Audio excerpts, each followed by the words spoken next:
저는 50대 중반의 여성이에요. 굉장히 시골에서 어렵게 자랐어요. 부모님은 밭농사와 산에서 버섯 따는 일을 하시느라 늘 바쁘셨어요. 저도 6살 때부터는 엄마를 따라서 버섯도 따고 봄에는 나물도 캤죠. 어릴 때는 그렇게 자연 속에서 사는 게 행복하고 즐거웠는데 친구들이 하나둘 공부한다고 도시로 떠나고 나니 점점 외로워졌어요. 하지만 저는 집이 어려워서 도시에 가서 공부할 수가 없었어요. 제가 다닌 초등학교 분교는 정말 적은 수의 애들만 있었거든요.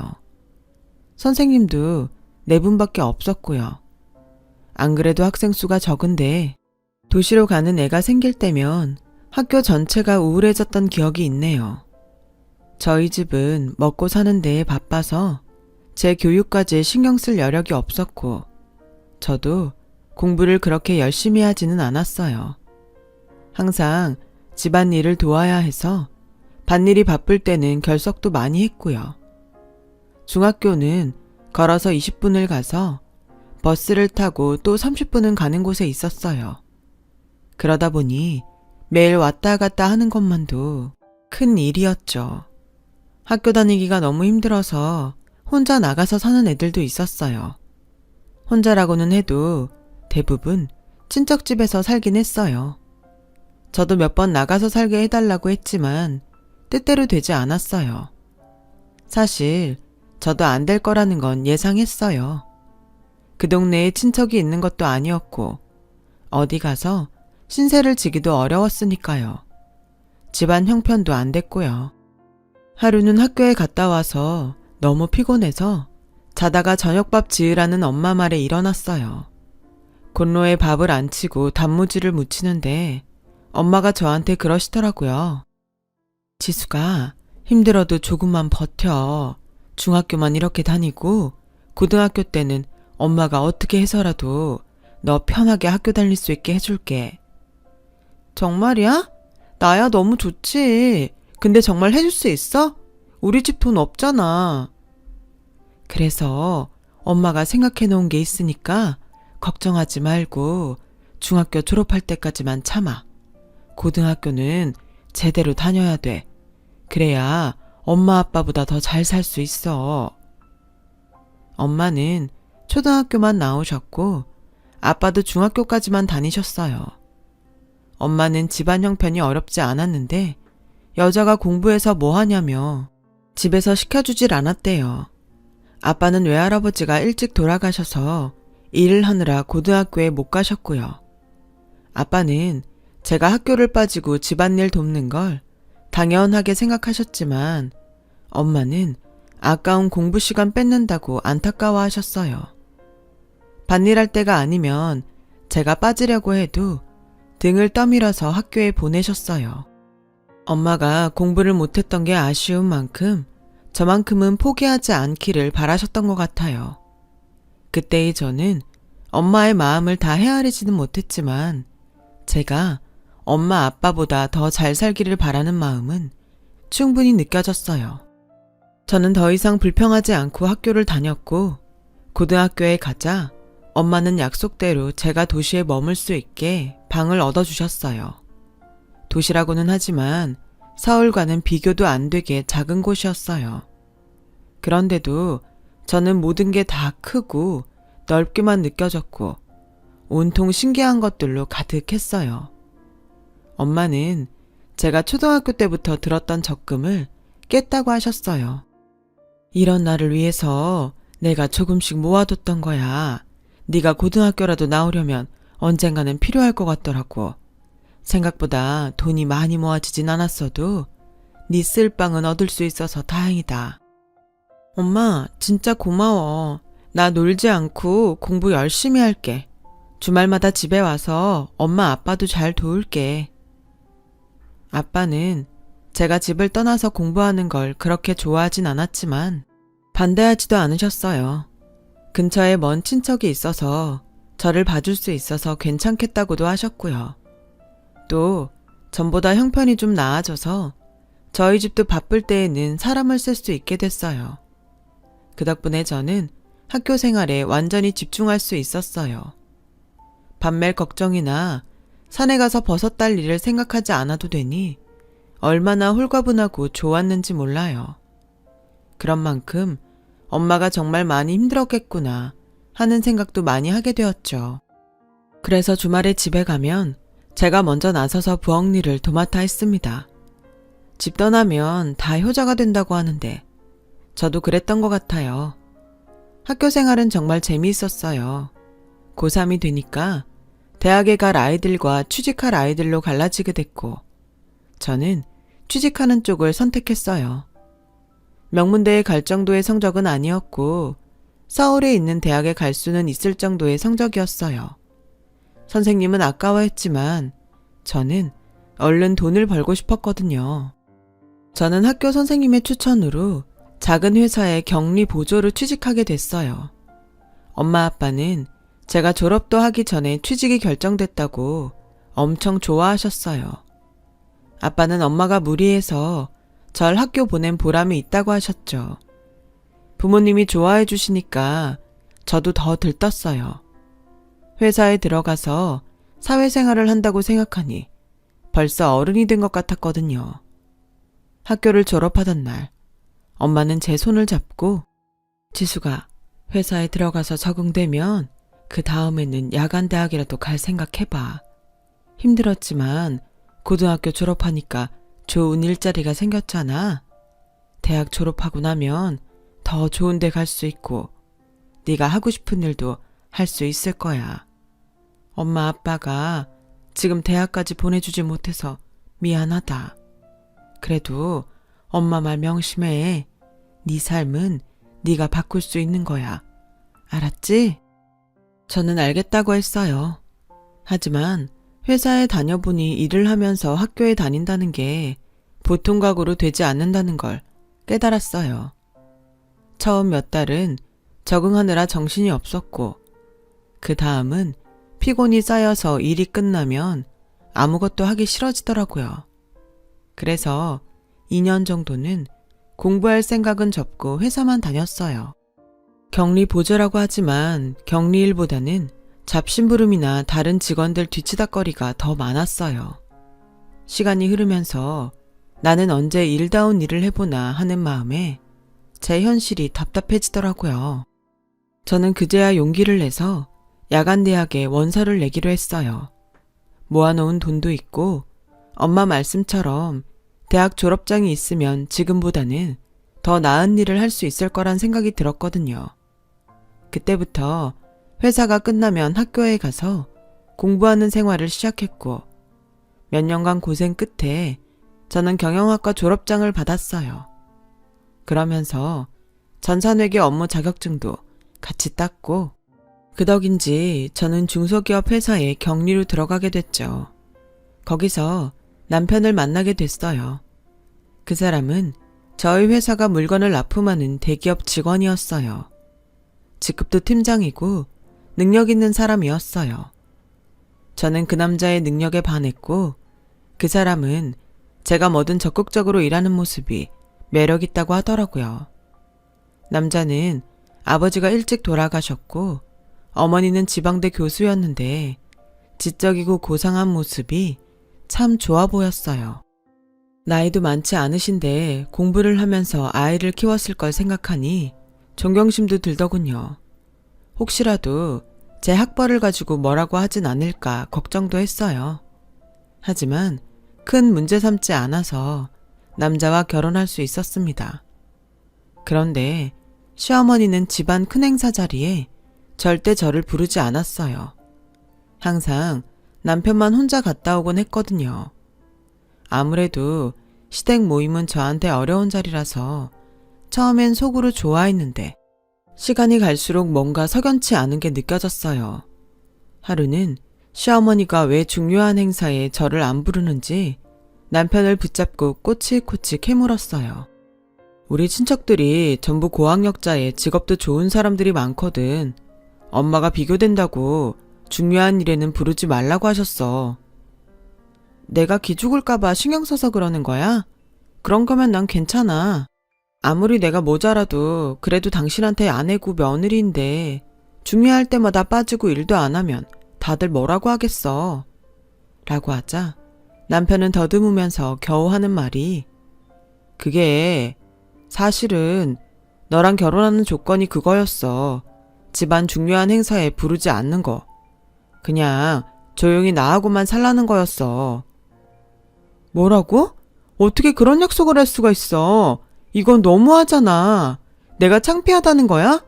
그리고 그런 일을 왜 말 안 했어? 네가 이럴까봐 말 안 한 거야. 지금도 봐. 너 이렇게 방방 뜰 게 뻔한데 어떻게 말을 하냐? 그것뿐이 아니었어요.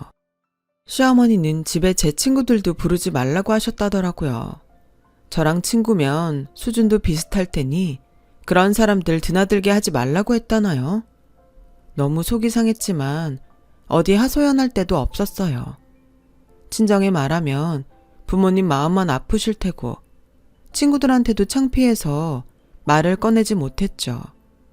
안 그래도 집들이 때 남편이 친구들은 부르지 말자길래 그것도 제 생각해서 힘들까봐 그런 줄 알았는데 다 이유가 있었던 거예요.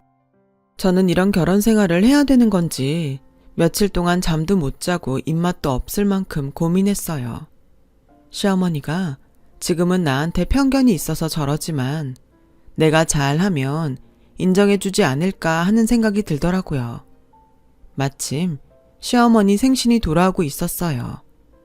저는 새벽같이 일어나 시장에 가서 싱싱한 재료들을 사다가 정성껏 전을 부치고 잡채와 갈비찜도 만들었어요. 마침 엄마가 보내주신 꿀이 있어서 그것도 포장을 했죠. 전부 보자기에 싸놓고 보니 두 손이 모자랄 지경이었어요. 끙끙대며 그것들을 들고 시댁에 갔더니 저를 본 시어머니 얼굴이 험악해졌어요. 너 지금 여기가 어디라고 오는 거야? 그것들은 다 뭐고? 어머니 오늘 생신이시잖아요. 제가 음식 몇 가지 해봤어요. 그리고 이건 시골에서 온 꿀인데 진짜 좋은 거예요. 아침마다 한 숟갈씩 드시라고 가져왔어요. 시어머니는 제 말이 끝나기도 전에 음식통들과 꿀을 마당으로 끌어내서 집어 던지는 겁니다. 난 내 집에 이런 하찮은 것들 털끝만큼도 못 들여놓는다. 감히 너 따위가 내가 먹을 음식을 만들어? 뭐? 시골에서 온 꿀? 난 백화점에서 수입한 꿀 아니면 쳐다도 안 보는 사람이야. 네가 지금 날 뭘로 보고 이딴 걸 가져온 거냐? 지금 손님들 앞에서 날 망신 주겠다고 작정한 거지? 정말이지 수찬이 얘는 왜 이런 근본 없는 것하고 결혼을 한다고 했나 몰라. 어떻게든 뜯어 말렸어야 되는데 괜히 점쟁이 말에 홀려서는 되도 않는 애를 들여서 이런 꼴을 다 보고 아우 속상해. 시어머니는 저와 남편의 결혼을 반대하다가 결국 점을 보러 갔고 거기서 저와 결혼하면 남편도 자기도 잘 되고 집안이 핀다고 해서 반신반의하며 결혼을 허락했던 거였어요. 대신 저를 집안 중요한 자리에 부르지 않기로 했던 거예요. 그 중요한 자리에 시어머니 생신도 포함됐다는 걸 저는 몰랐죠. 대학 교수식이나 되는 사람이 점쟁이 말을 듣고 결혼을 시켰다는 것도 어이가 없었어요. 비참했지만 버려진 음식들은 그렇다 치고 엄마가 보내주신 꿀병은 하수구 구멍 있는 데까지 굴러갔더라고요. 그걸 구하려고 고생하셨을 엄마를 생각하니 눈물이 왈칵 쏟아졌어요. 그날 밤 집에 온 남편은 저를 위로하기는커녕 오히려 화를 내더군요. 아니, 거기가 어디라고 가? 내가 가자는 말 안 했으면 가질 말아야지. 왜 시키지도 않은 짓을 해서 사람 곤란하게 만들어? 오늘 엄마가 얼마나 속상했는 줄 알아? 좋은 날인데 기분 완전 잡쳤다고. 당신은 내 생각은 안 해? 내가 하루 종일 장보고 음식하느라고 얼마나 고생을 했는데 아무리 내가 마음에 안 들어도 그렇지 사람 정성을 그렇게 무시해도 되는 거야? 우리 엄마가 원래 길바닥에서 파는 걸로는 보리차도 안 끓이는 분이야. 재료 하나에도 얼마나 신경을 쓰시는데 어디서 난 건지도 모르는 그런 걸로 만들었으니 오죽하겠어? 안 그래도 당신한테 슬슬 채소 하나라도 백화점에서 사라고 말하려던 참이었는데 결국 이런 사단이 났네. 차라리 나한테 물어보지 그랬어. 아참, 그리고 무슨 꿀도 가져갔다며? 시골에서 온 거 설탕 먹인 가짜가 천지인데 그걸 선물로 가져가? 우리 엄마를 뭘로 보고? 그 말 들으니까 진짜 나도 기분 나쁘더라. 당신이야말로 우리 엄마를 뭘로 보고 그렇게 말을 해. 그 꿀 정말 귀한 거야. 내가 어릴 적부터 뵌 아저씨가 직접 채취하신 야생꿀이라고. 그렇게 저와 남편은 밤새 싸웠고 남편은 새벽같이 집을 나가서 하루 종일 연락도 하지 않았어요. 너무 충격을 받아서 하루 종일 일도 손에 안 잡히는데 시어머니가 갑자기 들이닥쳤어요. 시어머니는 들어오자마자 코를 막으며 인상을 찌푸렸어요. 아우, 키키한 냄새. 이게 대체 무슨 냄새야?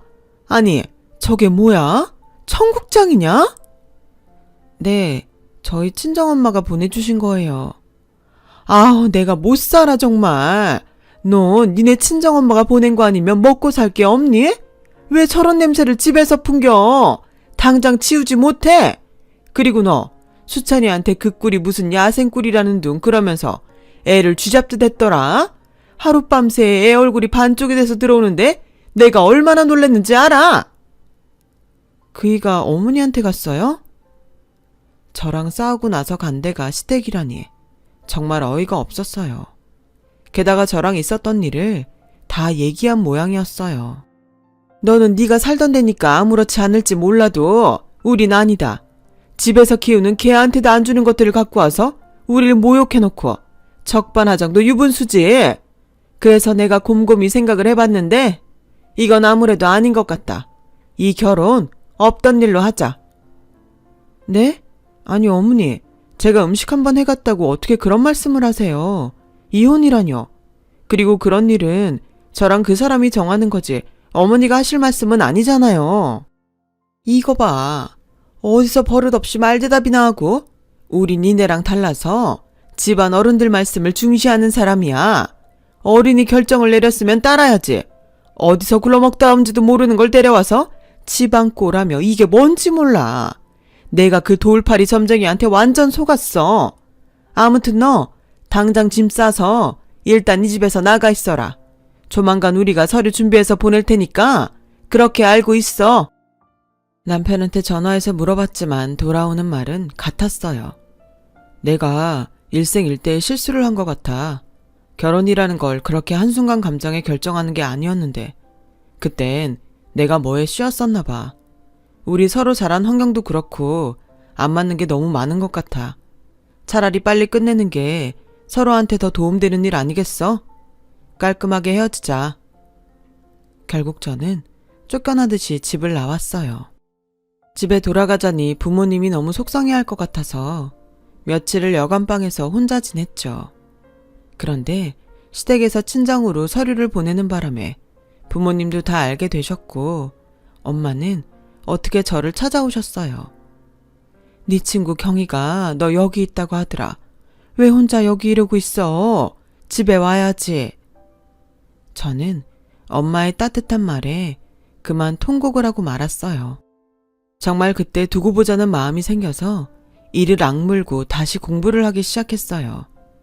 우선 제 대학 성적으로 들어갈 수 있는 학교 경영학과에 편입을 했고 거기서 1등으로 졸업하면서 서울에 있는 대학교 대학원에 갔습니다.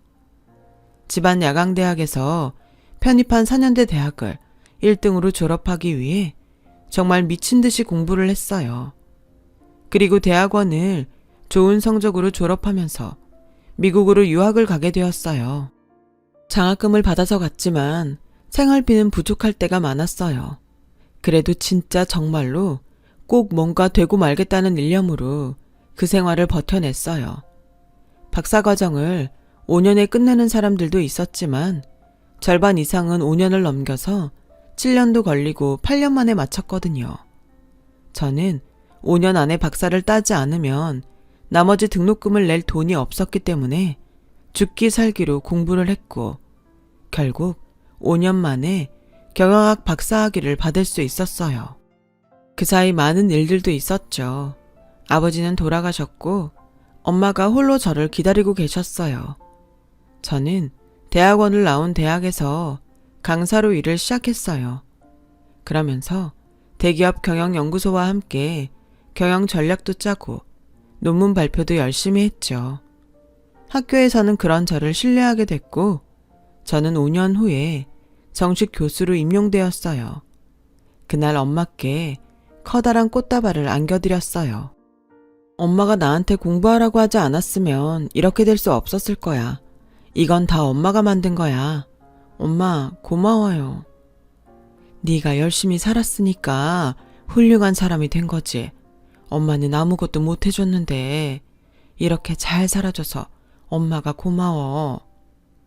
이상하게 그렇게 좋은 날 엄마와 저는 시댁에서 쫓겨났던 때가 떠올라 또다시 눈물을 흘렸어요. 그때는 인생 가장 밑바닥까지 내려가서 너무 비참했는데 여기까지 오게 되니 정말 꿈만 같더군요. 몇 년 후에 저희 학교에서는 현장 경험이 있는 사람들을 교수로 임용하는 공고를 냈고 많은 사람들이 지원을 했어요. 그 중에 대학원 이상의 학력에 실적이 괜찮은 사람들을 출연했고 저는 면접관으로 참여하게 됐어요. 인연이라는 게 참 악연도 인연이긴 한가 보더라고요. 면접을 진행하는 회의실로 가던 저는 복도에 앉아있던 사람들 중에서 뜻밖의 사람을 만났어요. 바로 전 남편이었어요. 그 사람은 저를 보고 긴가민가 하는 것 같더군요. 아무래도 믿어지지 않았겠죠. 지방 야간대학을 나왔다고 자기 집에서 쫓겨난 사람이니까요. 하지만 면접을 보러 들어와서 제 이름을 보더니 눈이 휘둥그레졌고 그 사람은 질문에 제대로 대답도 못하고 버벅대다가 면접을 끝내고 말았어요. 면접이 끝나고 나오는데 저 남편이 저를 기다리고 있더군요. 정말 많네. 어떻게 이런 일이 다 있지? 라는데 저는 아무 말도 하지 않고 그 사람을 지나쳤어요. 그러자 전 남편은 저를 붙잡고서 내가 원래는 준비도 많이 하고 아까 질문에도 다 대답할 수 있었거든? 근데 너무 놀라서 잠시 당황했던 것 같아. 그러니까 나 다시 한번 기회 줄 수 없을까? 그렇게 말 좀 해줘. 강수찬 씨, 여기가 애들 장난하는 데예요? 면접을 다시 보게 해달라는 억지가 어디 있어요? 끝난 건 어쩔 수 없는 거고 그것도 다 강수찬 씨 실력이에요. 자신이 그 정도밖에 안 되는 거니까 자신이나 돌아보세요. 이러지 말고 한 번만 봐줘. 아는 사람 좋다는 게 뭐야. 나 이 기회를 얼마나 기다리고 있었는데 이대로 끝낼 수는 없어. 저희도 강수찬 씨 편의만 봐드릴 수 없습니다. 그러면 다른 사람들하고 형평성에 어긋나잖아요. 자꾸 이러면 청탁으로 알고 보고할게요. 라고 하자 전 남편은 그제야 물러났어요. 남편은 학교도 좋은데 나왔고 회사에서 평이나 실적도 나쁘지 않은 편이었지만 눈에 띄게 뛰어난 건 아니었어요. 거기다 면접을 망쳐서 점수가 낮아 떨어질 수밖에 없었죠. 그런데 발표가 난 직후에 전 남편과 시어머니가 저를 찾아왔어요. 네가 예전 일로 사적인 감정 때문에 우리 수찬이를 떨어뜨린 것 같아서 내가 문제 제기를 하려고 왔다. 라는데 여전히 저를 깔보는 표정으로 보더라고요. 이 일을 제대로 해명하지 않으면 나는 학교 측에 정식으로 문제 제기하고 언론에 이 사실을 알릴 거니까 그렇게 알아라. 나 지금은 우리 학교 명예교수야. 언론에서 내 말을 무시할 수 있을 것 같아? 라는 시어머니 옆에 전 남편은 의기양양한 표정으로 서 있었어요. 옆에서 보던 조교가 듣다 참지 못하고 할머니, 어디 와서 이런 행패를 부리시는 거예요? 저희 대학을 뭘로 보시고 그런 말씀을 하세요? 그리고 저희 교수님 미국 대학에서도 알아주는 분이셨어요. 우리 학과장님이시라고요. 당장 사과하세요. 그러자 시어머니와 전 남편은 표정이 싹 바뀌었어요. 시어머니는 그제야 학과장이라는 제 명패를 받고 굉장히 당황했어요. 아무리 그래도 자기 감정 제대로 다스리지 못할 수도 있죠.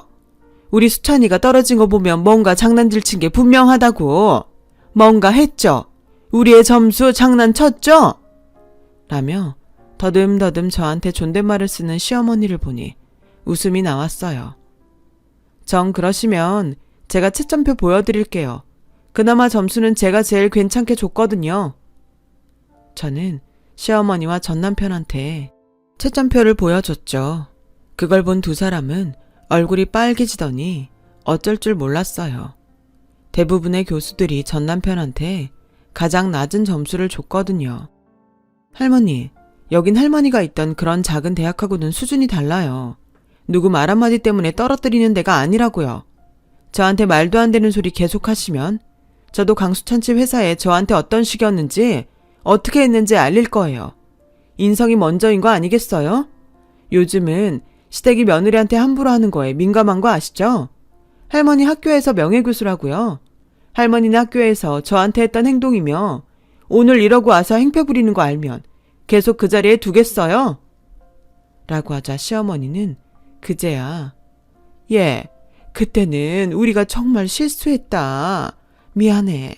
내가 어떻게 하면 되겠니? 비굴할 정도로 비는 시어머니를 본 전 남편은 굉장히 당황하더라고요. 엄마, 갑자기 왜 이래? 그냥 가면 되지. 뭘 빌기까지 해?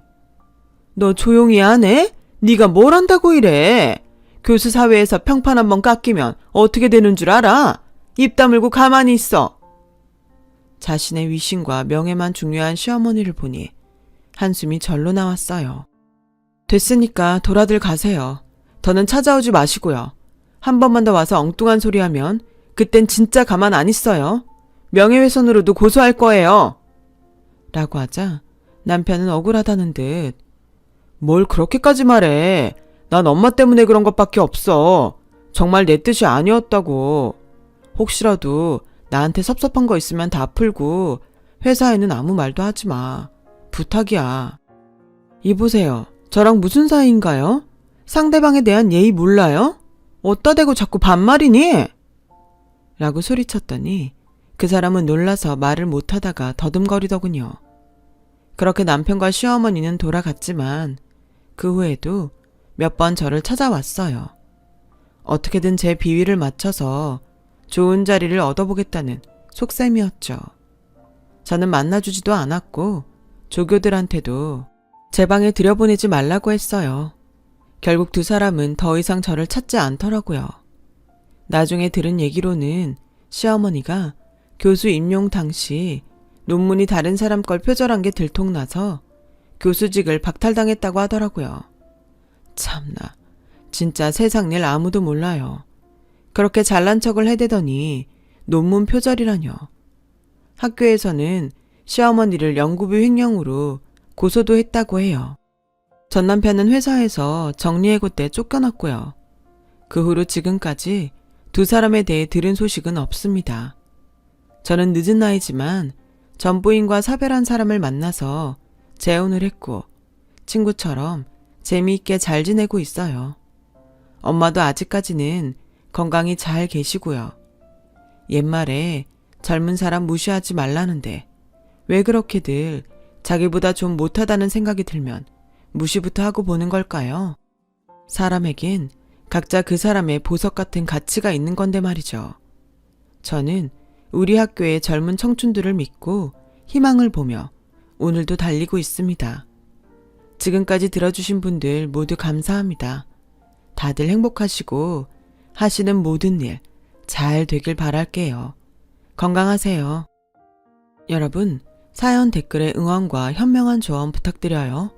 좋아요와 구독은 저에게 큰 힘이 됩니다. 오늘도 좋은